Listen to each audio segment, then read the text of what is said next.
आजच डाउनलोड करा आणि तुमच्या आवडत्या मालिकांचा आनंद लुटा। स्वानंदी अजून नाही आली। तिला एवढा वेळ झालाय ना, म्हणजे नक्की काहीतरी बोलणं चालू असणार। हो, ती बघा स्वानंदी आली।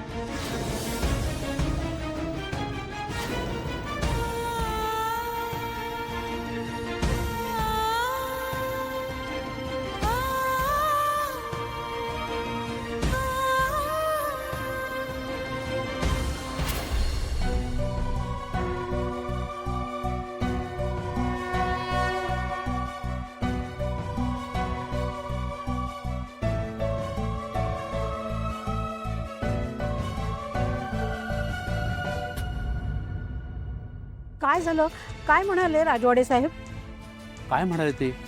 म्हणजे आम्हाला आश्रम खाली करावा लागणार नाही ना? ॲक्च्युली समर राजवाड्यांशी आज माझी भेट नाही होऊ शकली आहे। काय? मी सगळं सांगते, तुम्ही बसा तरी बसा। तू लवकर सांग ना, काय झालं, काय म्हणाले? हो, मुळात पहिली गोष्ट, आज माझी भेट झाली नाही याचा अर्थ आपण हरलोय का? तर नाही, आपण सगळे मिळून आपल्या हक्कासाठी लढणार आहोत। आपण कोर्टात जाणार आहोत आणि NGO साठी सुद्धा वेगवेगळ्या तरतुदी असतात, आपण त्या सगळ्या बघणार आहोत। ओके, काही झालं तरी आपल्या डोक्यावरचं आपलं हक्काचं छप्पर आपण जाऊ देणार नाही आणि ते जाऊ नये यासाठी सगळे मिळून प्रामाणिक प्रयत्न करणार आहोत।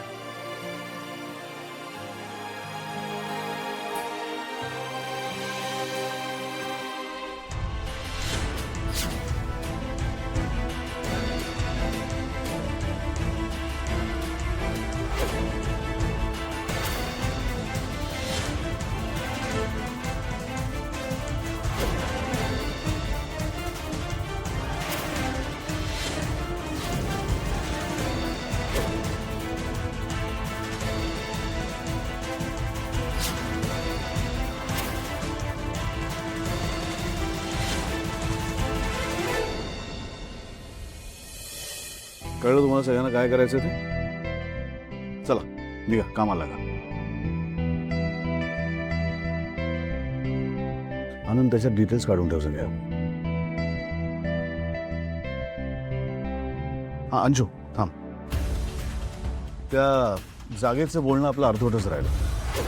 दादा सोडते, मी बघतो। नाही, असं कसं? 50 वर्ष त्या जागेवरती कोणीतरी राहत असेल ना? का नुसतीच पडून होती जमीन? नुसतीच पडून असेल तर ठीक आहे, पण कोणीतरी राहत असेल तर मग सोडून देऊया आपण। अरे दादा, काहीच उपयोग होत नाहीये।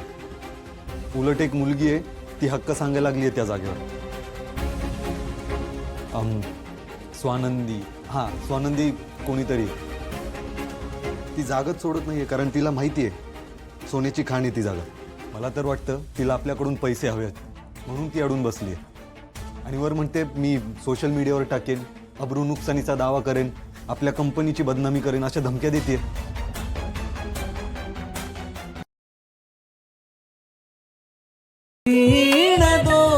दोघातली तुटे ना